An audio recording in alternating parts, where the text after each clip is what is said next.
मैं हिमेश सिंह, सहायक अध्यापक अंग्रेजी कुंवर Hukum Singh, Vaidik inter college Nagalpur Badaun. Online classes में एक बार फिर से आपका स्वागत है। पिछले टर्म पर मैंने आपको रिवीजन ऑफ टेंसेस के क्रम में तीनों टेंस क्रम से बताए, प्रेजेंट टेंस, पास्ट टेंस और फ्यूचर टेंस। जैसा कि हम जानते हैं, जो हमारी सारी क्रियाएँ हैं ऑक्सिलरीज दो प्रकार की होती हैं, प्राइमरी ऑक्सिलरीज और मोडल ऑक्सिलरीज। जो भी आपने टेंस में सीखा वो प्राइमरी ऑक्सिलरीज का प्रयोग था। आज मैं आपको मोडल ऑक्सिलरीज के बारे में बताने जा रहा हूँ, क्योंकि जब तक आप इनको नहीं सीखेंगे तब तक आपका जो ट्रांसलेशन है या वर्बियल नॉलेज है या जो भी इंग्लिश का नॉलेज है वो आधा अधूरा रहेगा। मोडल ऑक्सिलरीज जैसा कि आप पिछले क्लासेस में 9th में भी सीख चुके हैं, आपको बताया जा चुका है, लेकिन ये भी एक तरीके का रिवीजन है। एक बार फिर से आपको बताया जा रहा है और ध्यान से समझेंगे। मोडल ऑक्सिलरीज जैसा हम जानते हैं, will, shall, would, should, can, could, may, might, ought to, must, need, needed, dare, ये सब हमारी जो होती हैं मोडल ऑक्सिलरीज होती। सबसे पहले इस क्रम में जो है हम सीखेंगे विल, शैल का प्रयोग। विल और शैल का प्रयोग जो है वो फ्यूचर टेंस में आप ऑलरेडी सीख चुके हैं, तो एज ए मोडल के रूप में इनको जाना जाता है। एक बार फिर से इनके बारे में बताता हूँ। विल और शैल का प्रयोग future tense, future indefinite tense में किया जाता है। जैसा आप जानते हैं, फर्स्ट पर्सन आई बी के साथ शैल सामान्य स्थिति में, और जो अदर सब्जेक्ट्स के साथ विल का प्रयोग होता है। फॉर एग्जाम्पल, हम फुटबॉल खेलेंगे, वी शैल प्ले फुटबॉल। वह विद्यालय जाएगा, ये विल गो टू स्कूल। तो फर्स्ट पर्सन आई बी के साथ शैल का प्रयोग और जो अदर सब्जेक्ट्स हैं उनके साथ विल का प्रयोग होता है सामान्य स्थिति में। लेकिन इसका एक अपवाद भी था जो पहले भी जो है बताया जा चुका है।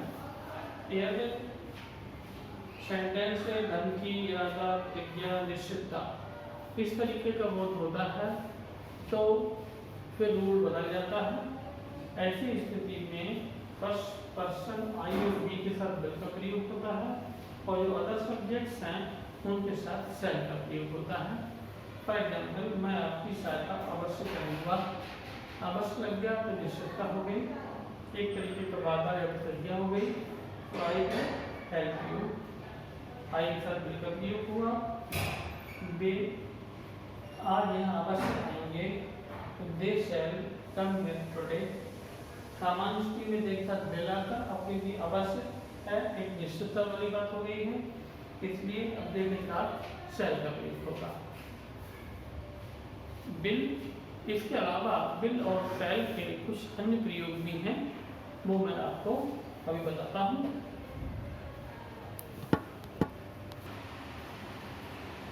विल और शैल के कुछ अन्य प्रयोग हैं जिनको आप इस तरीके से समझेंगे।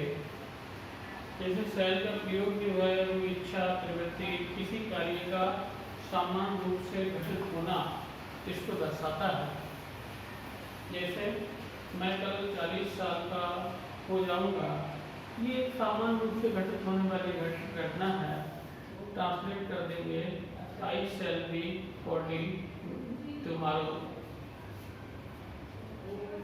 इसके अलावा ये प्रस्ताव या सुझाव को भी दर्शाता है। जैसे क्या मैं दरवाजा खोलूं तो शैल आई ओपन द डोर। ये तरीके जो है कुछ अन्य प्रयोग हैं। इसी तरीके से विल के प्रयोग जो हैं ये सामान्य शब्द जनरल ट्रुथ या यूनिवर्सल ट्रुथ को दर्शाता है। जैसे सूर्य पश्चिम में छिपेगा, the sun will set in the west. या ये भविष्यवाणी प्रिडिक्शन को भी दर्शाता है। जैसे कल वर्षा होगी, इट विल रेन टुमारो। या ये इनविटेशन को दर्शाएगा। फॉर एग्जाम्पल, क्या आप हमारे साथ एक कप चाय लेंगे? Will you take a cup of tea with us? Invitation को दर्शाया गया है यहाँ पर। या ये ऑर्डर को भी दर्शाता है, इच्छा या इरादे को दर्शाता है। जैसे गरीबों की सहायता कौन करेगा? Who will help the poor. या ये वार्निंग, चेतावनी के भाव को भी दर्शाता है। जैसे अब तुम यहाँ नहीं आओगे, चेतावनी दी जा रही है, तो आप ट्रांसलेट कर देंगे you will not come here any more. ये विल शैल के कुछ अन्य प्रयोग हैं जिनको आप एज ए मॉडल ऑक्सिलरी सीखते हैं। इसके बाद जो है तो नेक्स्ट मॉडल के बारे में बता रहा हूँ। देखिए, मॉडल से ऑब्लिगेशन का पता चलता है। कर्तव्य बोध, हिंदी में इन वाक्यों के अंत में चाहिए दिया होता है। चाहिए ऑब्लिगेशन को दर्शाता है। ये ऑब्लिगेशन 3 तरीके के हो सकते हैं और इन्हीं ऑब्लिगेशन के आधार पर 3 अलग अलग मॉडल्स का यूज होता है। इसको आप इस तरीके से समझेंगे। ऑब्लिगेशन के लिए शुड का भी प्रयोग होता है, मस्ट का भी प्रयोग होता है और ought to का भी प्रयोग होता है। तीनों में फर्क ये है, यदि सामान्य कर्तव्य बोध जनरल ऑब्लिगेशन वाली बात हो तो शुड का प्रयोग किया जाता है। फॉर एग्जाम्पल, हमें सुबह जल्दी उठना चाहिए। We should get up early in the morning, general obligation वाली बात है। इसी तरीके से मस्ट का प्रयोग अर्जेंट ऑब्लिगेशन के लिए किया जाता है, जहाँ बाध्यता होती है किसी चीज़ को मानने की। जैसे हमें समय पर स्कूल जाना चाहिए, अर्जेंट है, बाध्यता है। इसको ट्रांसलेट करेंगे we must go to school in time. Output का प्रयोग मोरल ऑब्लिगेशन, नैतिक कर्तव्य बोध को दर्शाता है। जैसे हमें अपने बड़ों का सम्मान करना चाहिए, ये हमारा नैतिक कर्तव्य है। We ought to respect our elders। ये ध्यान रखेंगे, जितने भी मॉडल्स हैं उन सबके साथ वर्ब की फर्स्ट फॉर्म का ही प्रयोग होता है, बशर्ते वो पैसिव वॉइस में ना हो। पैसिव वॉइस में होते हैं तब तो फिर थर्ड फॉर्म आती है। ये दो एक्टिव वॉइस में हैं तो जितने भी मॉडल्स हैं उन सबके साथ आप वर्ब की फर्स्ट फॉर्म का यूज करेंगे। शुड के इन ऑब्लिगेशन के द्वारा कुछ अन्य प्रयोग भी होते हैं। जैसे कहीं पर एडवाइस दी जाती है तो भी हम उसे शुड से बोल देते हैं। आपको कठिन परिश्रम करना चाहिए, यू शुड वर्क हार्ड। आपको बाहर जाना चाहिए, यू शुड गो देयर। तो एडवाइस के सेंस में भी शुड का प्रयोग होता है। या कहीं पर अनुमान वाली बात होती है, गैस करना होता है, उसे यहाँ होना चाहिए he should be here now. या लेस्ट के साथ शुड का प्रयोग जरूर होता है। लेस्ट जो है वो कंजंक्शन है जो किसी ऐसी स्थिति को दर्शाता है जो सपोजिशन में हो और चेतावनी के भाव को दर्शाता है। जैसे संभाल कर चलो, कहीं ऐसा ना हो कि ठोकर खा जाओ। बात केयरफुली, लेस्ट यू शुड स्टम्बल। तो जहाँ लेस्ट आएगा वहाँ शुड का प्रयोग आवश्यक होता है। तो जनरल ऑब्लिगेशन के साथ साथ ये शुड के कुछ अन्य प्रयोग हैं जिनको भी आप समझेंगे। इसी तरीके से मस्ट के कुछ और प्रयोग होते हैं, जैसे ये फर्म डिटर्मिनेशन को दर्शाता है। कहीं पर दृढ़ निश्चय वाली बात होती है तो वहाँ पर मस्ट का प्रयोग होता है। जैसे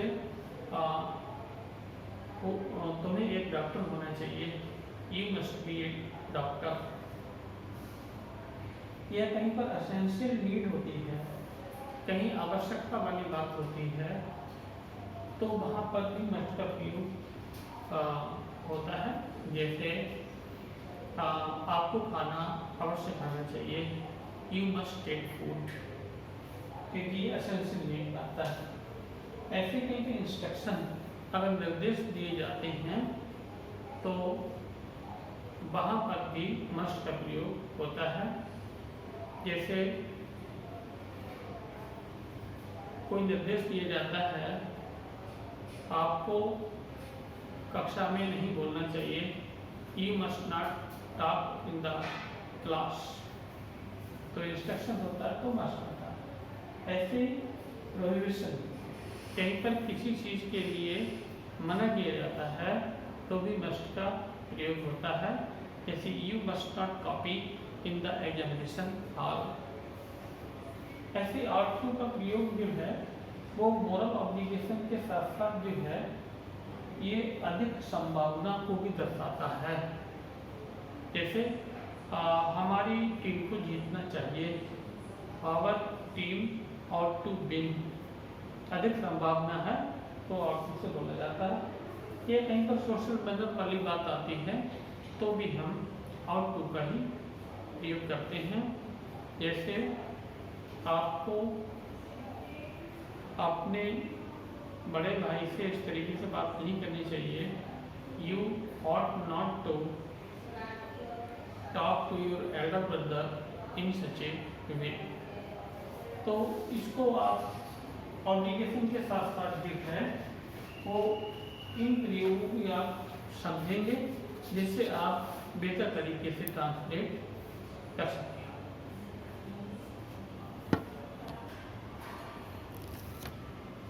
मॉडल गुड के बारे में सीखेंगे। पहले तो गुड जो है it is a future past of bill, ऐसा माना जाता है। जैसे आप डायरेक्ट इनडायरेक्ट जब बनाएंगे तो उसमें अगर बिल आता है डायरेक्ट स्पीच में तो इनडायरेक्ट में गुड हो जाता है। तो इस रूप में इसको बिल का फ्यूचर पास्ट माना जाता है। लेकिन इसके अन्य प्रयोग भी हैं, जैसे विनम्र निवेदन, पोलाइट रिक्वेस्ट इन प्रेजेंट, ये इसको दर्शाता है। जैसे क्या आप मुझे अस्पताल का रास्ता बताएंगे, रिक्वेस्ट की जाएगी पोलाइटली। इंग्लिश में बोल देंगे would you tell me the way to the hospital. या ये संभावना को दर्शाता है। जैसे संभवतः वह 10 बजे वापस आएगा, he would be back by 10 o'clock, संभावना को दर्शाता है। प्रीफरेंस को दर्शाता है, वरीयता दी जाती है कहीं पर। जैसे कि एग्जाम्पल है कि वह झुकने के बजाय मरना पसंद करेगा। दो स्थितियां हैं, झुकना और मरना, तो वरीयता मरने को दी जा रही। He would rather die than yield, यह फिर बैंड की बात होती है। तो प्रीफरेंस के सेंस में वुड का प्रयोग होता है। ये इच्छा विशेष को दर्शाता है। जैसे काश मैं अमीर होता, तो would that I were rich, ये सपोजिशन होता है। ऐसी स्थिति में फर्स्ट पर्सन के साथ भी वर का प्रयोग ही होता है। या फिर ये आदत विशेष को दर्शाता है। जैसे उसके पिताजी किसी की नहीं सुनेंगे, ये उनकी आदत विशेष को पॉइंट आउट करता है। तो ट्रांसलेट करेंगे तो बोर्ड से करेंगे his father would not listen to anybody. तो ये जो है वुड के कुछ प्रयोग हैं। इसके बाद और अन्य मोडाल के बारे में बताता हूँ। कैन और कुड का प्रयोग आप समझेंगे। कुड कैन का ही पास्ट फॉर्म है और ये एबिलिटी, पावर, कैपेसिटी, ऑफर, इनको पॉइंट आउट करते हैं। एबिलिटी योग्यता, पावर शक्ति, कैपेसिटी क्षमता और ऑफर प्रस्ताव। इन भावनाओं को कैन या कुड की सहायता से व्यक्त किया जाता है। जैसे बर्ड्स कैन फ्लाई, चिड़ियाँ उड़ सकते हैं, ये इनकी ability. I can speak English, ability को रेफर करता है। क्या कोई प्रस्ताव होता है, can I carry your bag, क्या मैं आपका थैला ले जाऊं, आपको दिया जा रहा है ऐसी स्थिति में। या यही क्षमता या योग्यता या पावर की बात पास्ट में होती है तो कुड आ जाता है। For example, when he was young he could swim, जब वो जवान था तो तैर सकता था। तो ये उसकी जो क्षमता है वो पास्ट में पॉइंट आउट की जा रही है। कुड का एक विशेष प्रयोग है polite request in present. Could केवल पास्ट में ही यूज नहीं होता है, बल्कि इसका विशेष प्रयोग है जब भी हम पोलाइट रिक्वेस्ट करते हैं प्रेजेंट में, तो भी कुड का प्रयोग हो सकता है। जैसे हम फिर से कहें, क्या मैं आपका मोबाइल प्रयोग कर सकता हूँ, तो could I use your mobile, ऐसे हम बोल सकते, वुड से बोल सकते हैं, लेकिन कुड से जो है वो ज़्यादा पोलाइटनेस व्यक्त होती है। इसी तरह में अगला मॉडल में और माइट है। मे और माइट मे का एक पास्ट फॉर्म है और इनका प्रयोग जो है संभावना, पॉसिबिलिटी, आज्ञा मांगना, परमिशन के सेंस में होता है। जैसे में रेन टुडे, आज बरसात हो सकती, संभावना वाली बात है, में से बोला जाएगा। क्या मे आई कम इन, क्या मैं अंदर आ सकता हूँ, परमिशन मांगी जा रही है। इसके अलावा जो है दिस ब्लेसिंग या कर्स, इसके लिए भी मे का प्रयोग होता है। जैसे मे यू लिव लॉन्ग, आप दीर्घायु, यह कर्स वाली बात। जैसे मेरा दुश्मन नरक को जाए, may my enemy go to hell, तो इस स्थिति में भी मे का प्रयोग किया जाता है। मे का प्रयोग और माइट का प्रयोग पर्पज को भी दर्शाता है। जैसे she works hard so that she में पास, वह कठिन परिश्रम करती है ताकि वो पास हो जाए। तो कठिन परिश्रम करने का उद्देश्य जो है वो पास होना, तो इनमें को दर्शाता है। अगर यही पास्ट में होता, she worked hard so that she might pass हो जाता। अगर यहाँ पर पास्ट होता तो फिर मे की जगह माइट हो जाता। इसके अलावा माइट का एक विशेष प्रयोग होता है, ये केवल पास्ट टेंस ही नहीं है, ये एक्सट्रीम पोलाइटनेस इन प्रेजेंट को दर्शाता है। जैसे क्या आप मुझे 100 रुपये का नोट देंगे, तो ये एक्सट्रीम पोलाइटनेस के सेंस में बोला जाएगा। तो माइट नोट, तो ये पास्ट नहीं है, ये प्रेजेंट ही है। और प्रेजेंट में जब एक्सट्रीम पोलाइट एक लेमन की तरह जब हम रिक्वेस्ट करते हैं तो फिर माइट का प्रयोग किया जाता है। तो रिक्वेस्ट के सेंस में तो वुड और माइट तीनों का प्रयोग होता है। और माइट जो है वो सबसे एक्सट्रीम रिक्वेस्ट को दर्शाता है। अब देखिए लास्ट में दो विशेष मोडल्स हैं, नीड, नीडेड, डेयर और डेयर नॉट। इनको मार्जिनल मोडल ऑक्सिलरी कहा जाता है या इनको सेमी मोडल भी कहा जाता है। सेमी मोडल या मार्जिनल मोडल ऑक्सिलरी इसलिए बोला जाता है क्योंकि इनके दोनों फंक्शन होते हैं। इनको एज ए प्रिंसिपल वर्ब भी यूज किया जा सकता है और एज ए मोडल भी यूज किया जाता है। जब ये as a principal verb use होती हैं तो फिर वैसी यूज होती हैं जैसे ये टेंस में यूज होती है। जैसे प्रिंसिपल वर्ब के रूप में नीड की जो फॉर्म्स हैं वो नीड, नीड्स, नीडेड या नीडिंग हो सकती है। लेकिन जब ये एज ए मोडल यूज होगी तो केवल नीड और नीडेड के रूप में ही होती। जैसे एग्जाम्पल है, बच्चों को दूध की आवश्यकता होती है, चिल्ड्रन नीड मिल्क। चिल्ड्रन की बहुवचन करता है, इसे केवल need as a principal verb आया है। या उसे कुछ आराम की आवश्यकता है, he needs some rest, ये एक वचन करता है, इसलिए प्रेजेंट इंडेफिनिट के रूल के अनुसार हमने एस लगा दिया। अब अगला एग्जाम्पल है, उसे अस्पताल जाने की आवश्यकता नहीं है। He didn't go to hospital।